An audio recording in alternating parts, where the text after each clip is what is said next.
The only thing that I would add before you proceed to questions, if you'll go back to with Robin's original slide, I can recall it if you'll reference it back. I think it's important to note that by advancing these projects and utilizing the funds this way, you had the narrative that you had up there just then, Robin. As a result, these funds allow us to delay debt service millage increases, offset rising construction costs, and provide the opportunity to accelerate the completion of projects. So we believe it's a positive all the way around, getting the things that we need that you've already approved for the long-range facility plan, getting those in place sooner.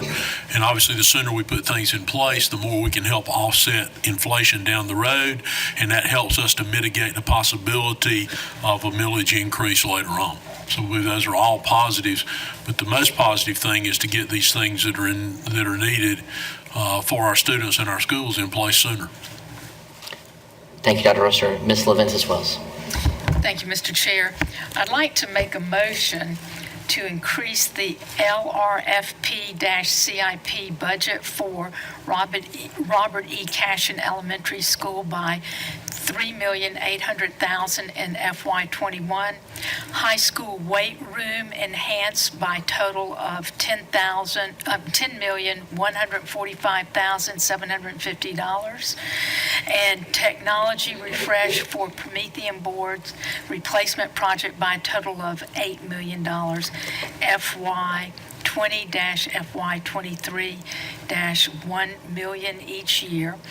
FY24-FY25, $2 million each year.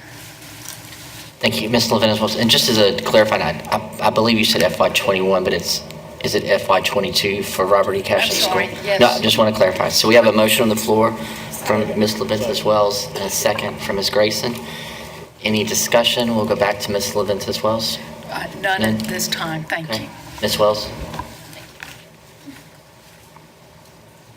So, where to start here. So, Dr. Royster, help me understand a little bit how this is helping us to delay debt service millage increases. So we have capacity to issue more debt based on the amount of money we have and what we have coming in. We're selling more bonds. It mitigates down the road. We believe it helps to mitigate the possibility of raising millage to have to provide an increased additional amount. For example, if you look at Promethean board replacement, if that were to be subject to inflation and we're 10 years out with it, then we're going to have to look for additional resources in 10 years. Weight rooms, which are probably even more subject to fluctuations related to inflation, we've got an amount programmed in there for 10 years. Likely at the end of that 10 years, that amount would be insufficient, and we'd be looking for funds in 10 years to do that. And it's reasonable to assume that might be associated with a millage increase. So by accelerating the projects, completing them more quickly in an amount we know that we can reasonably construct them in this time frame, I think that helps to mitigate the possibility of a millage increase down the road.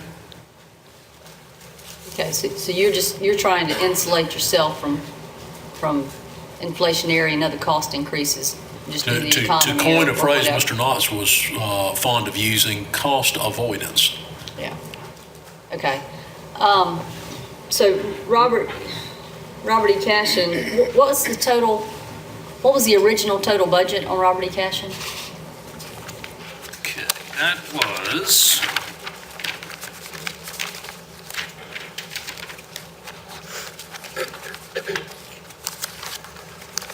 I'm sorry.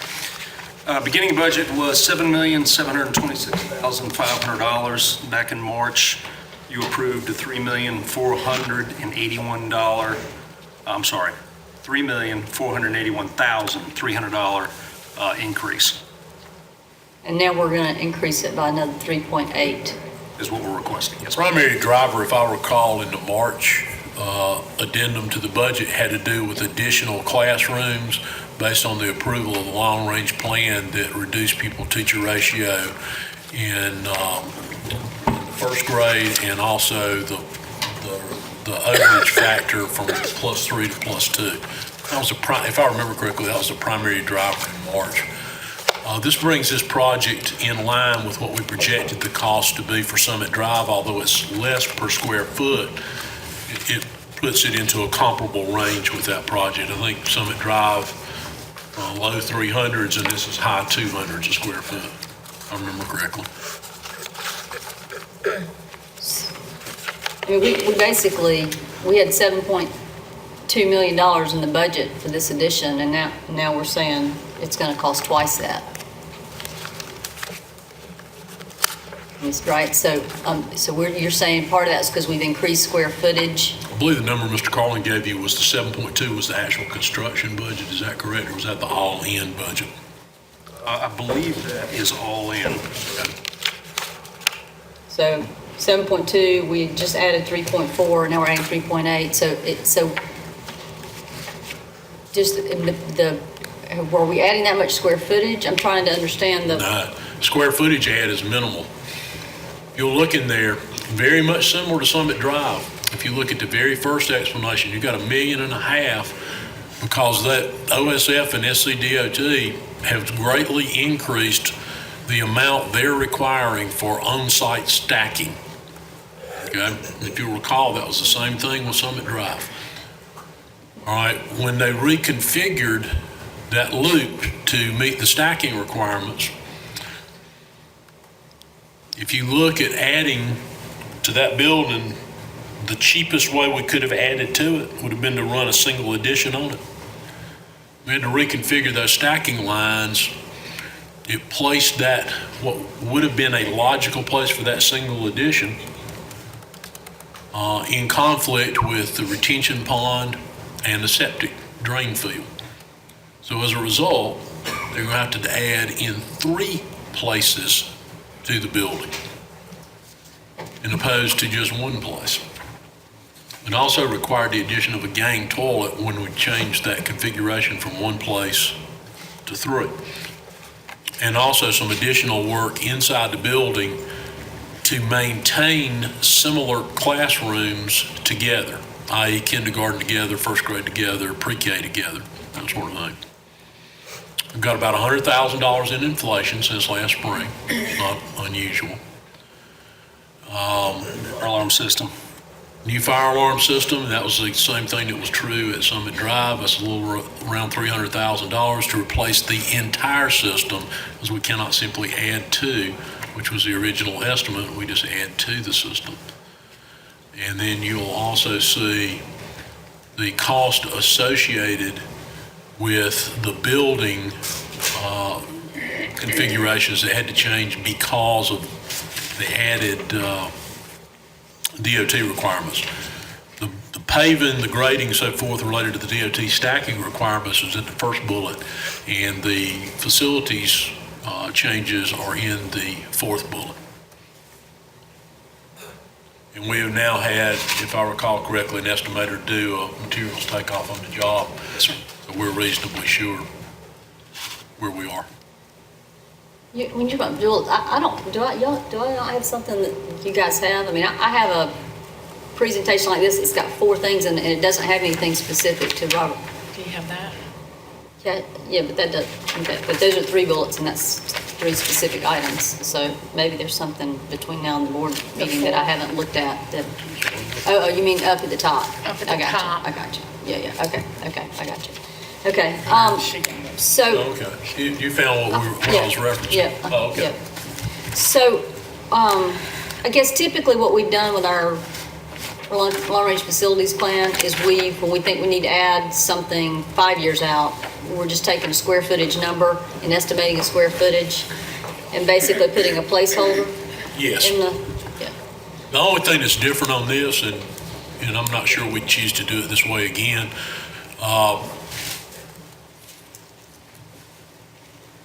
we really shouldn't have updated this last March. We should have just done it once. Well, I'd still be But that's asking the neither- same question. I'd still be It's asking not- why it doubled. No, but what we have tended to do in the past is update it once as soon as we get as close to the actual construction as we can get. Yeah. Okay. No, it doesn't change the amounts. Okay, on the high school weight room, accelerating that work, so I have two questions. One is, can you remind me what the driver is that we needed to update and accelerate the enhancement of all the weight rooms? I know we had a couple that were in need just because they're not functional at all. But is Well, that the case across the school district? The two drivers is to ensure equity across the programs. And if we can reasonably accelerate it, why wouldn't we do it now as opposed to paying more for it later?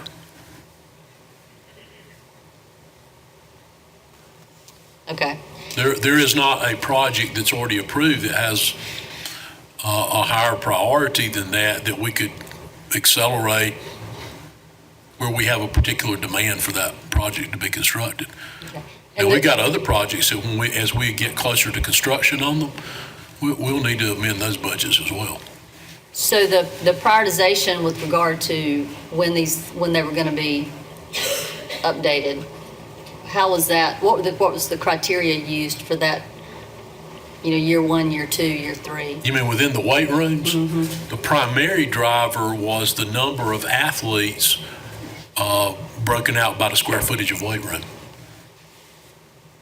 So if you look at the rank 1 through 14, most of the prioritization within it had to do with how many athletes do you have and what's the square footage of your current weight room. The first 7 are in that order, except for, I believe it's Southside, that there was some concern based on the layout of that weight room, the construction of the room itself, that there were supervision issues with it. But all the rest of them, the ranking, basically 1 to 14, came about based on the number of athletes you had divided into the square footage of your weight room, using a ratio of weight room space to athlete. Yeah, okay. And on the Promethean board replacement project, so similarly, is this a schedule that will allow us to replace these as they wear out or become obsolete? Are we saying that we believe that we need to move away from the big Promethean boards that we have and move all of them to these flat screens, and we're doing that versus, so we've got functioning equipment or not, I guess? Both. They're both issues. As those Promethean boards age and they're having to replace components to them, those parts are no longer available. There's always a desire to maintain more current technology. So that comes into play as well. But the real challenge we're seeing now is repairing and replacing the devices that we have. Okay. And how much money did we have? Because we had money in the long-range facilities plan for annual spending for technology refresh that was specific to Promethean boards, I thought, right? $2 million per year. Okay. So this allows us to move it from, I believe the original timeline was 10 years to complete it in 6. Okay. So then what that does is then at the end of that 6, we're going to have this surplus amount of money per year. No, because I think the funding for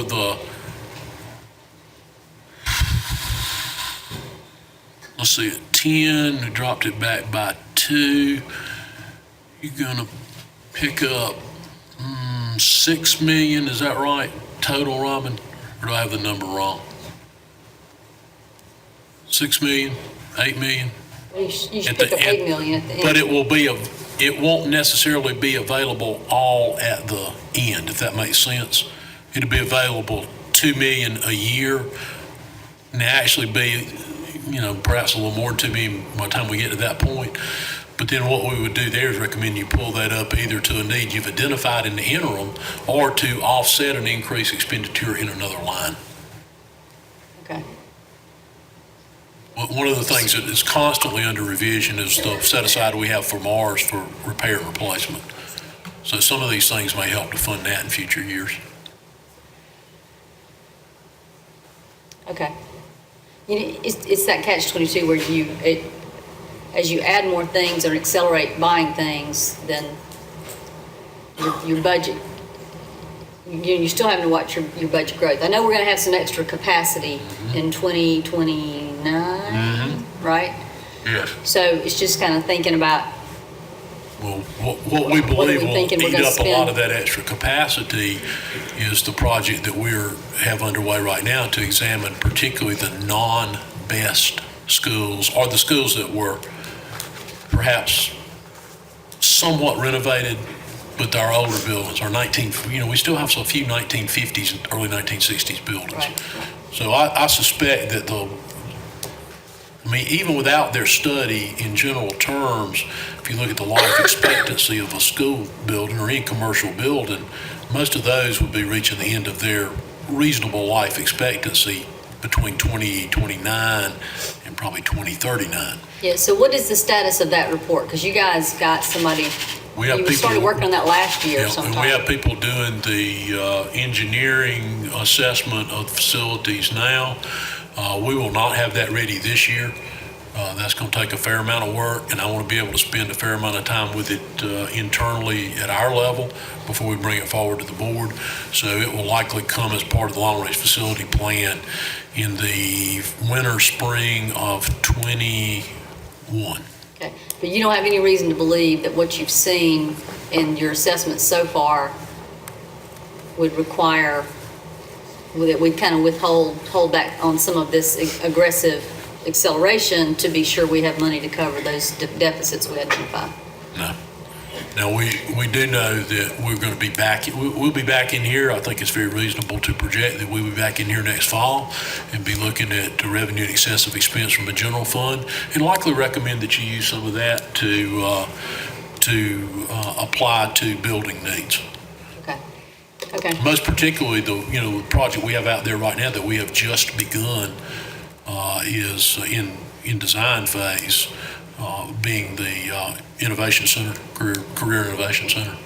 We Okay. know it'll require additional funding. Okay. Well, the only comment, I think maybe y'all are starting to do things a little bit differently anyway, but we've over the course of the last 3 years, we haven't had our first estimate on the monies that we need for school additions and new schools has been woefully short.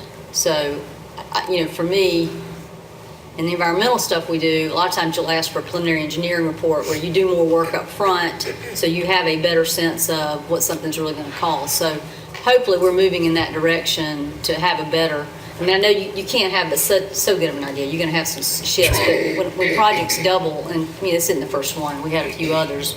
And quite honestly, most of the other ones prior to these two had to do with accelerated inflation.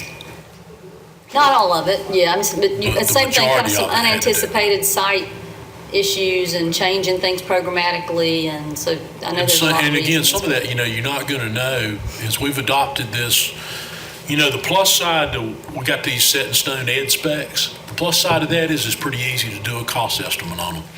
But when we move to program design influencing building design, it becomes less certain early on what the cost will be.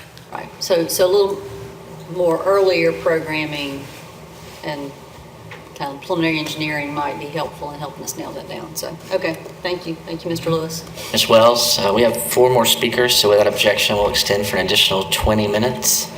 Mr. Meek. Thank you. I want to talk about Promethean boards for a moment, Dr. Royster. What are we replacing those with? It's still called a Promethean board, but basically Jeff, I may not use the exact description, but it's basically a huge TV, very similar to what's in the conference room next to my office. Is that a fair description? Yes. It's really like any big, much bigger TV than you might, flat screen than you would have in your house. It's just touch sensitive. It's an interactive board still they take, but it's still Promethean makes. It's just no more projectors. What kind of moving parts are they, or just the board itself? Yeah, it just really is just like your TV. I mean, it's like you really, if I put a Promethean board beside your TV, you would, at home, your flat screen, you would not know the difference necessarily. They have a camera on the top. Yeah. These don't. Yours do. Some do, but some don't. It's outdated. But it's just like Has to. TV, right? So yes, you. Yeah, it's just that they can touch, it's still touch sensitive for the kids and for the teachers to be able to Has control, to. but yes. And do you know what the cost of those are per unit? They are you remember Charlotte? They're very similar to what we paid the first time for the, Very similar to what? how much? About 3,500, which is what we paid for the original boards with the projectors. And the Promethean boards, how long have we had those? So some of those ones are replacing currently, some of those are approaching 10 years. I think 2008 was the first year we started installing. So the ones currently we're replacing with the money we've had many of those are even with, one of the biggest problems is you can't buy those projector replacements anymore on those old boards. So we can no longer buy the projectors. So if a board goes down, it's down. It's not fixable at this point in time. And we have thousands of those, I guess, don't we? We would have, one in every classroom. And if I remember right too, Jeff, they were purchased in a very short window. Yes. Which is another problem. About This 3 will years. help in that this window of replacement's a little wider, actually. We didn't want it to be 10 years, but we don't want it to be 2 or 3 either, because that's a problem on the other end. And they last a lot longer. I mean, they last, really 7, 8 years has been, we've had a good success up to 7, 8 years where we're able to replace the projectors. The panels will be much better because again, it's just like your flat screen TV. The hours on them though, the calculations we've done as far as how long they're supposed to last, still would put us in the 8 to 10 year range for those boards, those panels to last. Yeah, I haven't checked in the classroom lately, but some of the classroom Promethean boards were not used. And I know it depends on the program, the teacher, and everything like that, but are we still going to put this new unit even though they're not going to be used? Well, I don't know of any, I'm not saying there's not one that exists out there. I'm not aware of any classrooms where they're not used at some point during the day, because that literally is one of their only instructional spaces. But we would when we're replacing the boards in a school, we would replace them in every classroom because a teacher changes year to year. And so, we would never want a teacher to walk into a classroom who doesn't have a Promethean board who would use it every single day. But I would agree with you in the early stages of that, but it's rare that I walk in a classroom today that I don't see a Promethean board on. But they do turn them off during certain times of the day just to conserve the time on them. So, I wouldn't say they're on 8 hours a day, but they certainly may be on an hour, 2 hours when they're using the lessons. Okay, and what are we doing with the old Promethean boards? Can we sell those, or are they not sellable? So most of those in the early year, the ones we're replacing right now, really, we're just using for parts to help get us through the ones that are maybe 5 or 6 years old as they die. But those really now, the ones that we're replacing now would have very little resale value because nobody's buying those anymore. And the projectors cannot be purchased anymore. They don't even make the projectors anymore for those boards. Okay, thank you. Mr. Sedith. Mr. Sedith, do you have any questions? Carlin, Sir. I guess. on the Robert Cashin Elementary School, none of these things are what we're advocating. It's what's being told we must do. Well, I would say a portion is, or we're being told what to do or anticipating being told what to do. Some of the things we are doing in Discovery as we're moving through the different phases of design.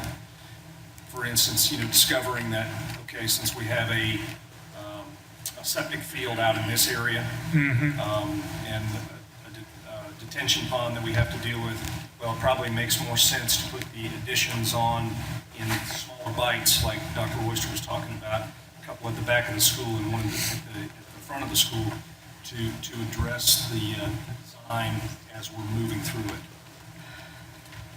What about the additional fire lane access? That's a DOT requirement, DOT and fire marshal requirement. So they told us you've got to do that. Well, it may not be exactly that we've had a conversation where someone says you have to do this, but it's the architects and engineers working through the design requirements that are associated with the building code. Some of that, we have had conversations where they said, yeah, you need to do this, but not everything. They're saying we've got to have the additional fire access lane. Correct. And then the 400,000 is for the design. Which part specifically are you speaking of the? I'm still looking at Robert Casher. Right, so I think you're probably speaking of the 400 as the design of the building was finalized. Correct. Plans made. Yeah, we discussed, the architect and engineer determined that we needed an extra gang toilet to accommodate the additional numbers for the school, so that's what that line item is associated with. The toilet's gonna cost us 400,000? I know it seems like a lot, but that's one of the most expensive parts of the school. Restrooms, kitchens, and gymnasium locker rooms, and science labs, if we have them.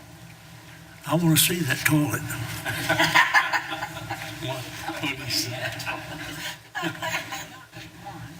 Expensive spaces, yes, sir.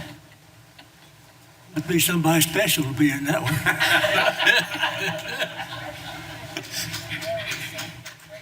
And then we got the $100,000 for inflation. Yes, sir.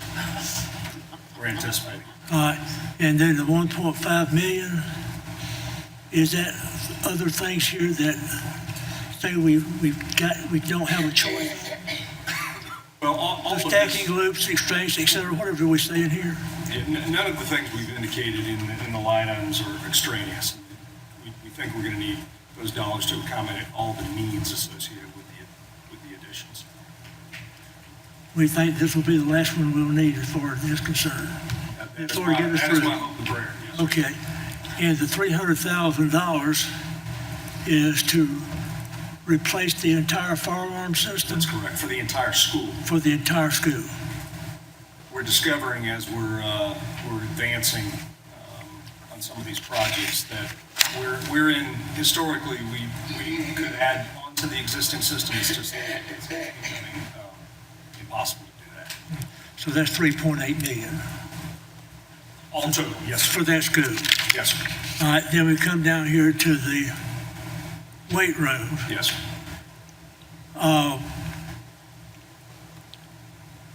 We've approved how many and how many we got to go?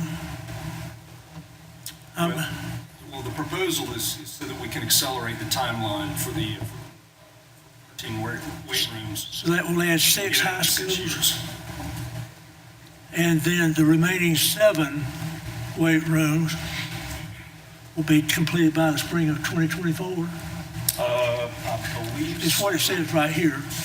So if I'm, any chance that may change. No. Because what we do for the first 7, we gotta do for the second 7. I'm sorry. Can you restate that, sir? So if we're gonna do for the first 7 high schools, then we certainly have got to do for the next 7 high schools. But that's 4 years down the road. To complete the whole thing The whole thing, by the spring of 2024, yes, sir. chances are that's gonna cost more than we are right now. Can we kind of make a deal on that right now for those 14 schools? We're gonna have to wait till we get through with these. Go and renegotiate for the next 7. Mr. Suddeth, Yes, sir. I think maybe 2 points there, if I understood your question correctly, about us doing them sort of as a package. Mr. Carlin and his staff are putting them out as packages, and it is in fact our intent, and it'll be the first time we've used this method, and I was going to mention that before we concluded the discussion on this or the questions on this. It's our intent to use design build on these weight rooms, which that's a methodology we have not used in the past because of the unique nature of the project. We believe it lends itself to it being our first effort using that model. And he's already got that first group to the left of the timeline set up to go out that way. Now, the reason the others are by year is, although we're asking you to approve a dollar amount, some of that money will not be available until bonds are sold in September of each year. So if you look at your timeline, we have everything covered in FY20 through existing funding. Okay, In FY21, we can't get the money to do that one until September of that year. that's FY '22. So that, no, FY21, the one you see to the right up there on the screen, if you're looking up at the screen, No, I'm not. I'm looking here at the recommended motion from the administration. you should have a line chart just like the one on the screen in your do. materials. Okay. All right. So the one to the right, FY21, that money would be available in September. All right. This coming September. Then when you see a completion of spring of 23, then you go down to the left, FY22, that money would become available in September of 22, and the completion on those is spring of 24. And then the very last project, which is the school that has the greatest weight room facility. When I say greatest, that as far as space, not necessarily where it is or configuration. That's the last school on the list, and that's East Side, and the money for it would become available in September of 23, and it would be completed in spring of 24. But the reason for the spacing has to do with that entire $10+ million would not be available right now. It becomes available with the bond sale each September, broken out by the projects as we have them listed, the number of projects, because the cost is reasonably the same on each one. Does that answer your question? We got Dr. Oyster's for FY22, 4.9 million, and the others we're talking about hundreds of thousands. Why that amount? Well, if you only have one project for, let's use Malden High as an example, we're only short in that 1 year by a few $100,000 because we already have 1.310 in the budget that year. So these are amounts in addition to the amount that's already in the budget for weight rooms, which would be 1.310 each fiscal year. So these are additional amounts. That's why there's some years there's fewer, and some years there's more. But that was the line in which we found the error. So make sure that you're looking at the refreshed information. If you're coming off of something that you printed prior to coming in here, that information would not be what we just talked about. It would not exactly line up. We have Dr. Oyster because we have different size high schools, we have different size weight rooms. No, so they all project for, I believe, a 3,600 square foot weight room, Coach Nance, and within that there is one female restroom, one male restroom, one coach's office, and a small storage room. Is that correct? About the equipment that goes in the. We do not currently have any funds provided for equipment. And other than a startup school, we'll be providing some at Fountain Inn because they don't have any current resources. That is not something we've included in these facilities requests. It's something that we might look at down the road and give you some recommendation, maybe when we get further into the project, utilizing general fund balance. If we want to try to assist schools with equipping their weight rooms. Right now, that's all on the schools to do that through gate receipts or booster club revenues or some other fundraising methodology.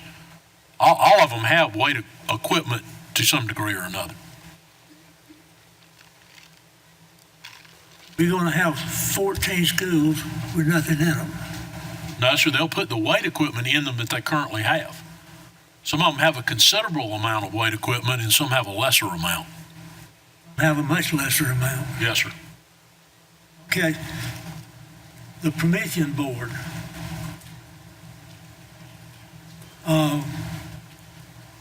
This is another one that's we're going to 8 million, but we're wanting for FY20, FY23, 1 million each year. And then FY24, 25, 2 million each year. Yes, sir. That's to add to the 2 million that you have already approved in the budget for that purpose, and it allows us to replace them over 6 years instead of 10 years.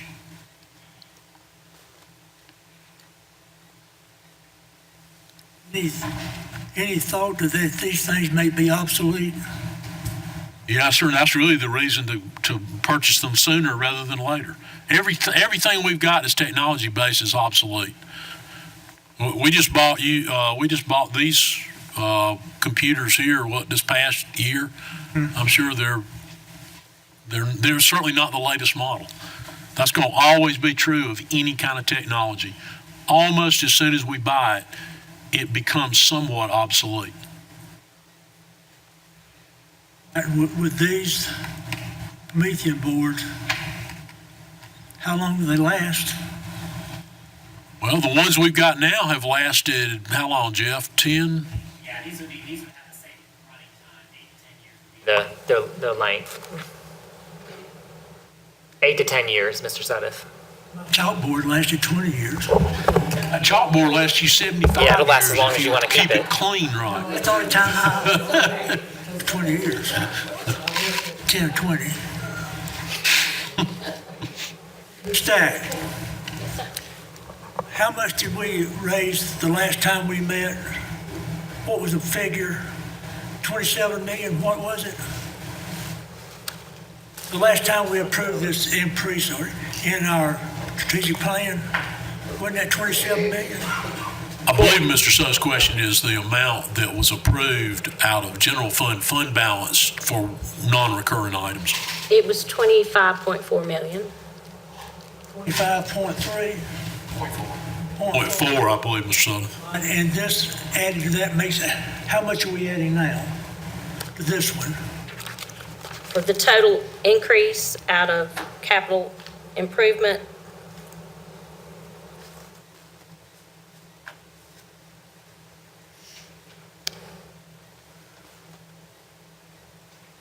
it is, I know, Ms. Stack, some of these are prorated down year after year. yes, We're going to spend a certain amount, but I'm just looking at the total amount, not looking at a breakdown. 22 million, How much? 22, 22? yes, sir.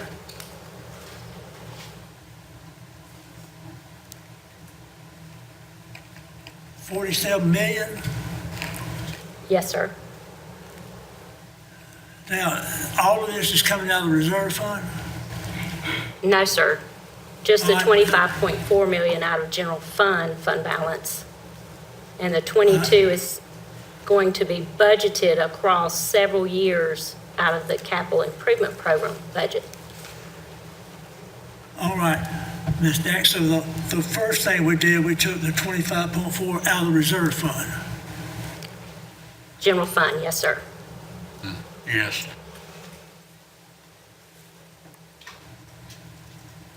And this 22 million is going to be out of the general fund? Out of the capital improvement program.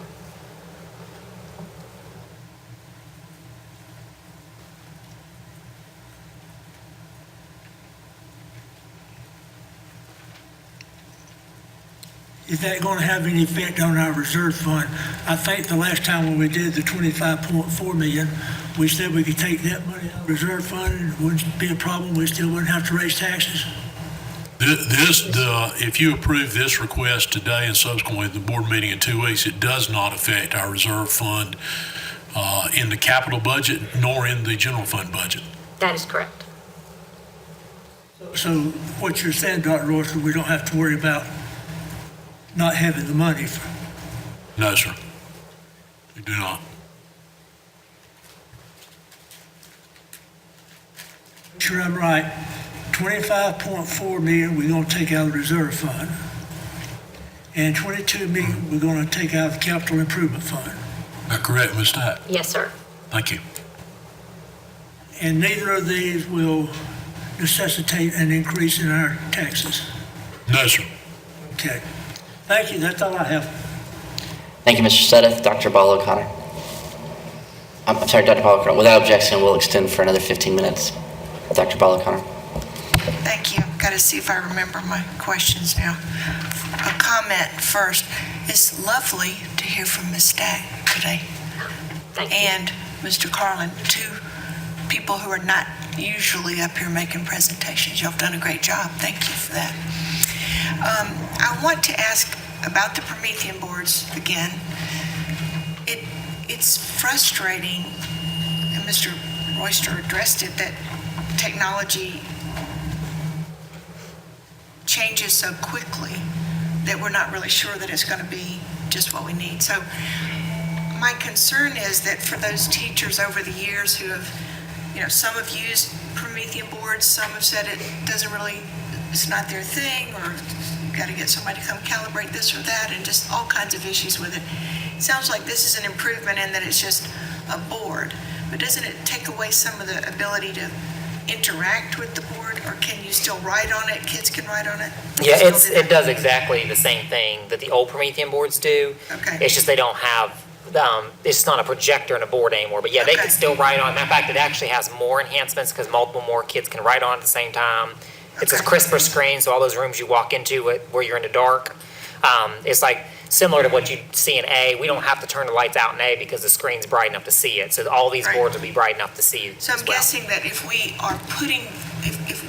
are making this kind of investment, you all are including in professional development how teachers are expected to use those to the benefit of student learning in their classrooms. It's not just, here you've got another tool. They're going to know exactly how to take best advantage of the new equipment in there. And then since you're spreading it over time, suppose you found that there's a better interactive system in a few years. Could you stop the implementation, come back and say, we want the last couple of years to be this kind of equipment, rather than purchasing it all like a contract that you are committed to, whether you want it or not? So yes, we certainly could. I think, I don't think we said this, but the way we arrived at this choice, actually teachers were the ones that actually chose this. We actually put pilot different systems in different teachers' classrooms who were on the committee. And they tried those for a period of months or whatever it happens to be, and then came back together as a team to decide what board or interactive display did they want in their classrooms. And Promethean was the one that they chose. That was teacher input. A lot of that, you certainly could switch later on. I think what's critical, though, is the key is that so much of that is proprietary software.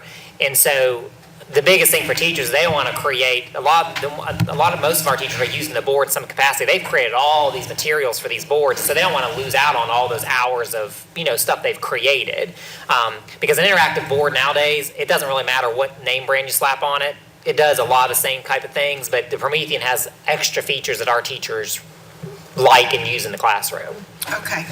And to Mr. Meek's question about whether you could sell those, if we end up with some, I'm sure there are schools across the state who would love to have some working Promethean boards if we end up in that situation. Yeah, there may be a point when we get, now that we're accelerating the replacement, there may be a point that we get to where some boards are still good that it could be, I'm sure, and we would follow normal procedures for, selling, auctioning, whatever we do on that. But yes, we're still, these first 2 years will really be focused on getting boards that are antiquated and need to be out. Okay. And I'll leave this to you, Mr. Lewis. I've got a couple of comments based on the long-range facilities plan update that relate to things that have been said here. Would you rather that I wait until go ahead now? I wanted to ask, we talked about on-site stacking increases for this school and how that has changed and there is an additional requirement. I know that Monarch Elementary had a real issue with not having enough parking capacity initially because they have their land is very small with traffic all around it. So they had an issue at one point recently where somebody tried to get in with an ambulance and couldn't because they fill up so dramatically when there's a PTA event or other things, but you don't have even grassy parking that they can use like other schools. So I just would say, please take a look at the on-site stacking at the appropriate time, now that the requirements have changed, to see if there's anything that you can come up with as an idea to address that, even though the land size is so small. And the second thing is, Dr. Royster, you mentioned some of the schools still being, even if they were in the best program, maybe we decided to renovate, but the essence of the school is really old style and lots of disadvantages to that. And it just comment to take a look at Bryson Middle for that same concern. I know there are a lot of That's one of the schools in that group. Okay. The ones that come to mind right off, it's right offhand, Bryson would be at the top of that list. Sullivan Center is one of those facilities. Hughes Middle School is one of those facilities. Now, some of them may still have extended life in them, others may not. So that's been the target, has really been those schools that were constructed pre-BEST. They might have been, to a degree, renovated during BEST, and in some cases, a little bit may have been done to them even after BEST. But they're still, if you're looking at a building that was built in 1950, 1952, 53, for most practical purposes, you figure 50 to 75 years out from there, and we're in that window right now with some of those facilities. It's probably the useful life. Now, our challenge here will be prioritizing those to bring forward to you a plan that could be reasonably accomplished and funded over a period of time, knowing that they're not going to all just be obsolete in 2030 or 2031. Thank you. I'm glad to know it's on there. I know they have a lot of classroom size variability that's particular to that age school, I guess, and other ways that they're inhibited from the types of learning environments that we are using with current instructional strategies and all that. So I appreciate the fact that that's under consideration. Thank you. Thank you, Dr. Paul O'Connor. Mr. Meek. Mr. Meek, did you have another question? If he does. I put you back on the list, but maybe you... Mr. Meek.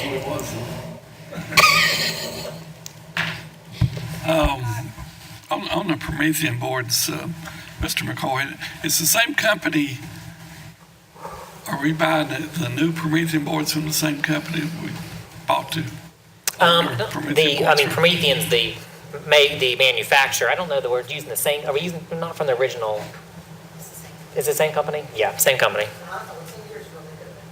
I think they changed names, or that company went under, and this company has some of the same people in it, but I can't guarantee you it's the same company that 10 years ago we bought boards from. I just think it's amazing that they quit making the parts. We need to keep using the ones we have, so that they can sell new ones to us. Well, that would be Promethean, but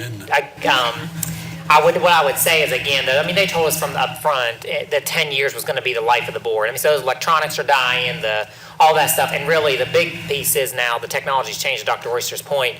Those projectors, even the best projectors we were putting on those boards, still couldn't be used without the lights being turned off. And so that technology is just brand new now, that we can put flat panel screens up there that just like your house, where you can have the lights on and watch TV. Okay, my next question is on Cashion. Are we increasing the seating capacity at Cashion? As a part of this, no, but that's the basic addition there, is to increase the capacity from, excuse me, Ms. Farley, right around 750 to under 1,000. Am I right with those two numbers?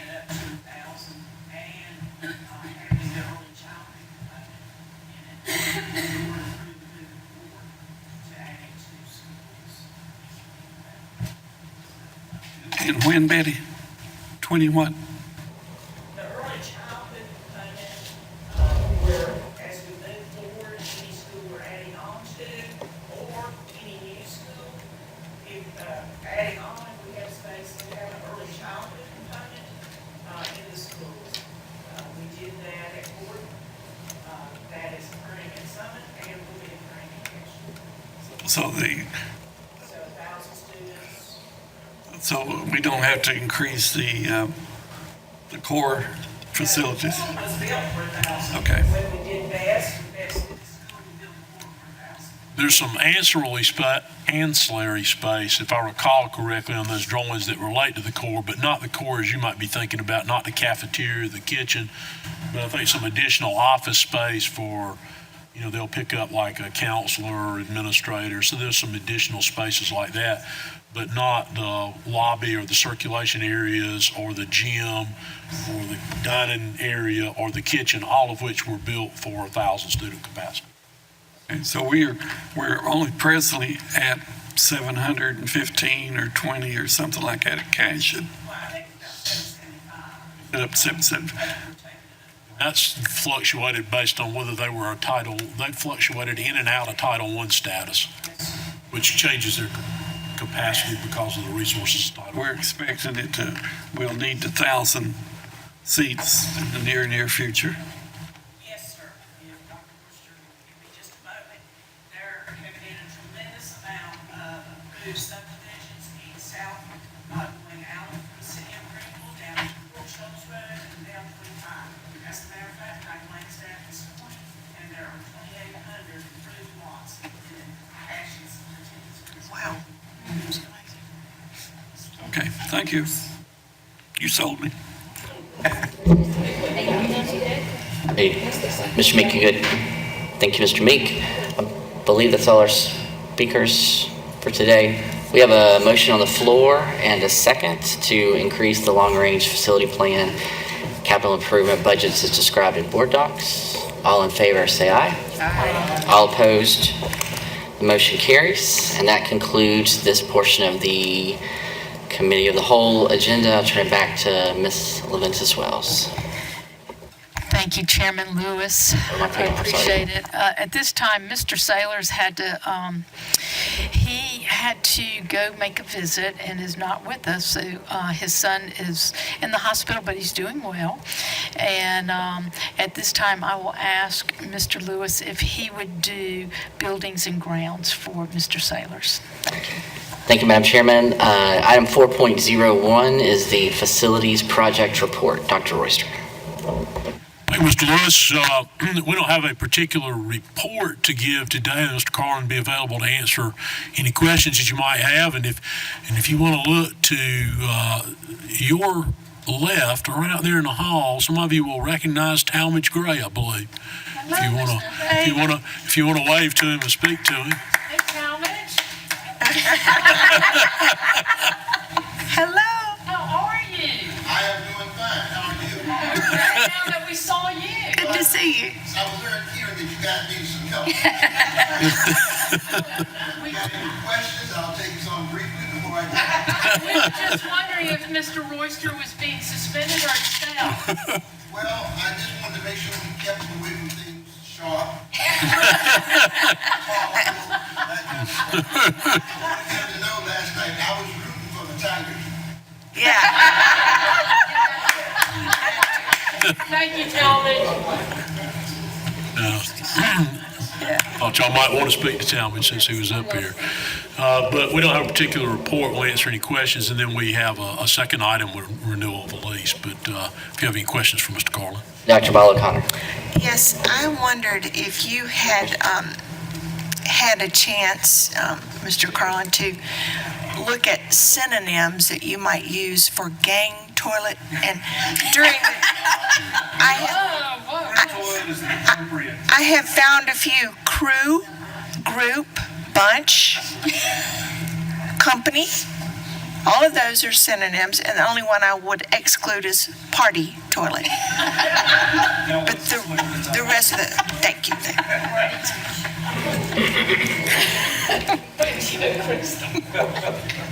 Is there anything else, Dr. Ball? No, I'm sorry.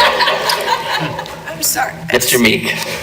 Thank you. Mr. Carlin, are we actively looking for more property for, I had somebody ask me if we were looking, they had overheard somebody else saying that we were looking at property. Are we looking at property? I didn't know we were, but yeah, Dr. Royster. Yes, sir. I would prefer to address that in executive session, though. I don't know, I didn't want to know where. I didn't know if we were. Yes, sir. Sometimes we have opportunities that present themselves that we want to explore, and we're doing that right now. They quoted numbers to me, but I won't quote them to you. Oh, no, please. Unless you want to go into executive session. Mr. Meek, would you like to go to executive session, or we can discuss it another day? No, I just Thank want to know you. if we were. I don't care.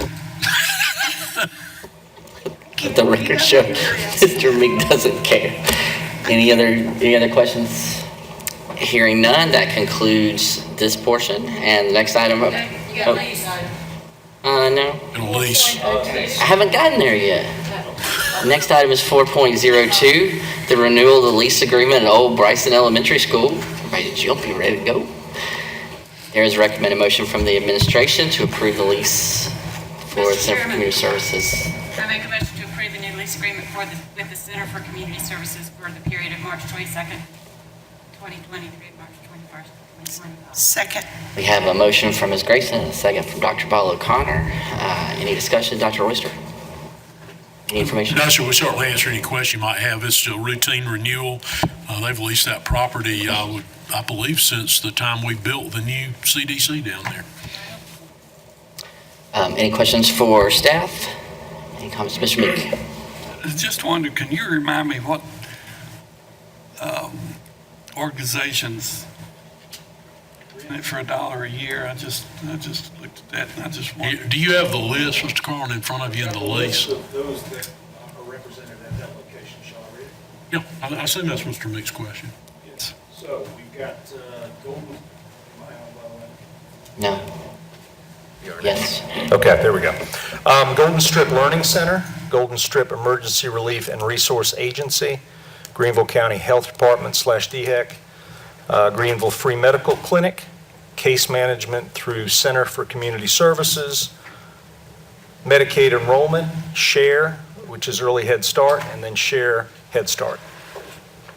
Okay. And I read through the lease and whatever and did 4 or 5 years ago. Are we sure that they all have insurance? Don't have any liability, although it says we will be held. The folks that handle this for me have checked into that, and they're supposed to have that, but I will be glad to double check. Make sure they all have the certificates or whatever there. Yes, sir. Which is, yes, as part of the requirement. Trying to sell some insurance, Roger? No, I don't sell that type. Thank you, Mr. Meek. Any further questions? That's it, thank you. Any other questions or comments from the board? We have a motion on the floor to approve a new lease agreement with Center for Community Services for the period of March 22nd, 2020 through March 21st, 2025. All in favor, say aye. Aye. All opposed? The motion carries. And that concludes section 4 of the agenda. Madam Chairman. So much, Me? Yeah. Lewis. Job well done. I'd like to thank everyone for being here and the district employees and administration.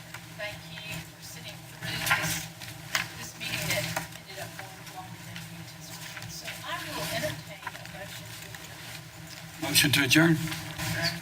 Second by Michelle. All in favor, please address by raising your right hand. Who's left? All Sorry. opposed, right? Motion carried. Y'all have a great day and stay, I guess,